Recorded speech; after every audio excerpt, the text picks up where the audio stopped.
Shalom. First and foremost, I want to say Kal Hala Yahweh, Wa Yahweh Shai, Bahashim Rukal Kodash, and double honors to the apostles and the elders of Great Millstone, and salutations to the elect pushing this word in truth and sincerity across the four corners of the earth. Today I just want to make a quick video on the fact that it wasn't just Adam and Eve. There weren't the only two people on the planet in the time of Genesis. And I'm going to prove that by reading, starting off with Genesis 1, verse 20. And it says, Genesis 1, verse 20, and it says, and Yahweh said, because the scriptures, let me read it verbatim, it says God. But when you, first of all, you have to understand that the scriptures were originally written in the Hebrew and in the Greek. The Greek being the New Testament, Hebrew being the Old Testament. But even further back, the whole scriptures were written in all of Hebrew. So knowing that the original scriptures were written in Hebrew, when you read them in English, you would have to go to get the true understanding of what you're reading, or the complete understanding, rather, of what you're reading. You would have to go back and search up these words in the Hebrew and see what they mean.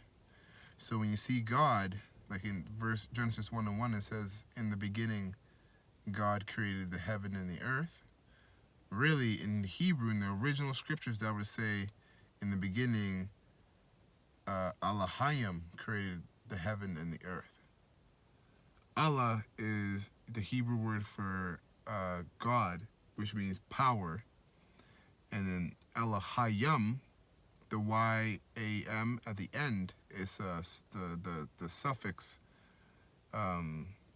which means plural, makes it plural, right? So powers. So there was more than one power.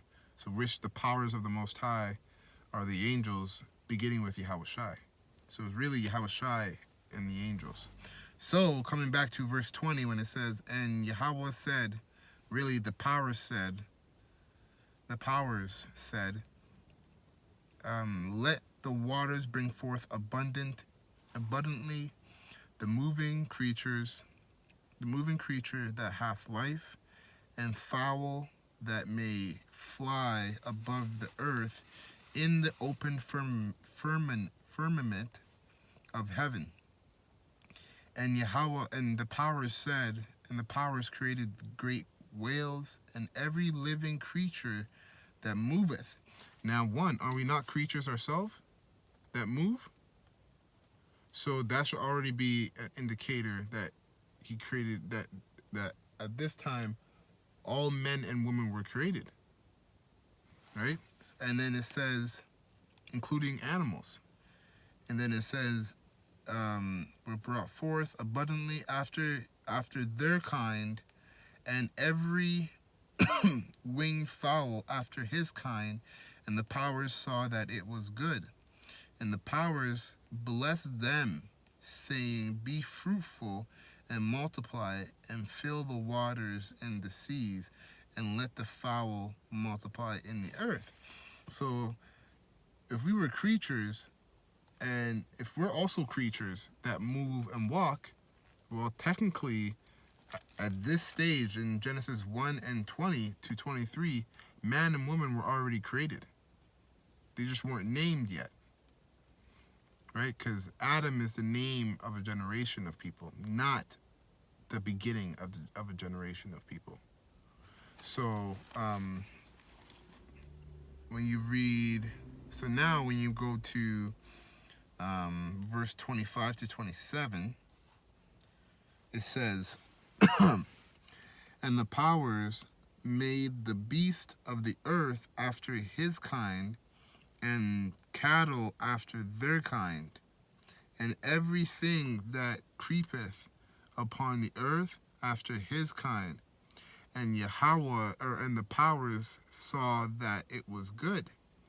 And the powers said, let us make man in our image, after our likeness, and let them have dominion over the fish of the sea, and over the fowl of the air, and over the cattle, and over all the earth, and over every creeping thing that creepeth upon the earth.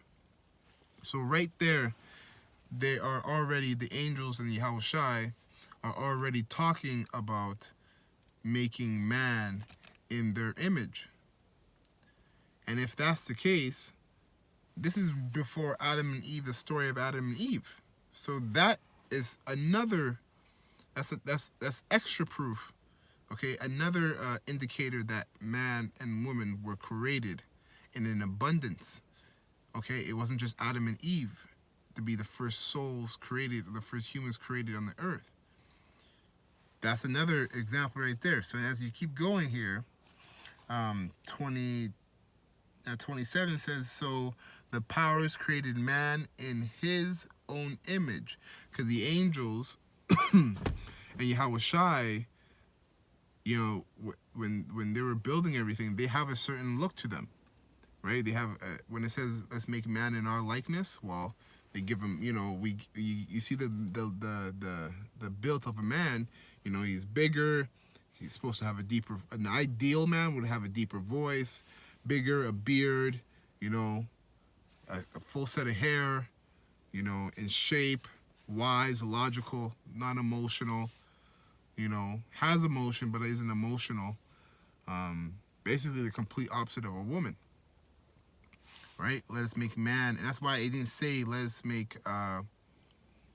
Well, it was talking about both man and woman, but it started with the man, right? And that's why you can, even when you say a human, the human race, that's including women and men. But in that word is man, human. So men are like the embodiment of the angels and Yahushai, not women. Women are not the embodiment of them. Okay? Women are just our glory. Okay? But we are the embodiment of the angels and Yahweh and Yahushai, because they said, and let us slack it.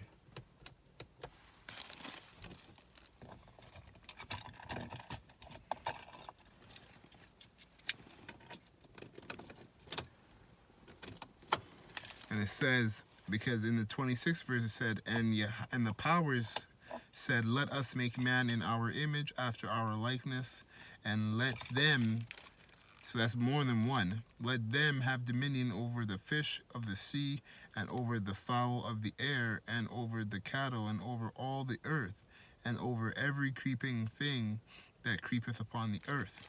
Verse 27, and the powers created man in man in his own image. In the image of Yahweh created he him, male and female created he them. So that's not just Adam and Eve. You know, that's also indicating or implying multiple people, multiple humans. So it wasn't just Adam and Eve in the beginning.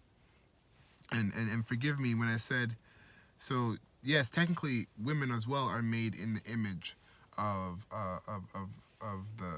Yahushua and the angels, but righteous women. So you know, if you're in this truth, you understand that there's no righteous woman. So the women in this kingdom right now, none of them are in the image of, you know, Yahweh or the angels. And I saw Solomon said it the best, where he did a survey and he said among 1,000 women he found 0 righteous, and 1,000 men he found 1. So anyway, so yeah, that's about it. I believe I made my point. So with that, I'm going to close. I'm going to say Ka Hala Yahweh wa Yahushai Bahashim Mukal Kadash. Double honors to the apostles and the elders of Great Millstone, and salutations to the elect, pushing this word in truth and sincerity across the 4 corners of the earth, and death and destruction to his wicked kingdom, and 2/3 of Israel, and Esau as well. Shalom.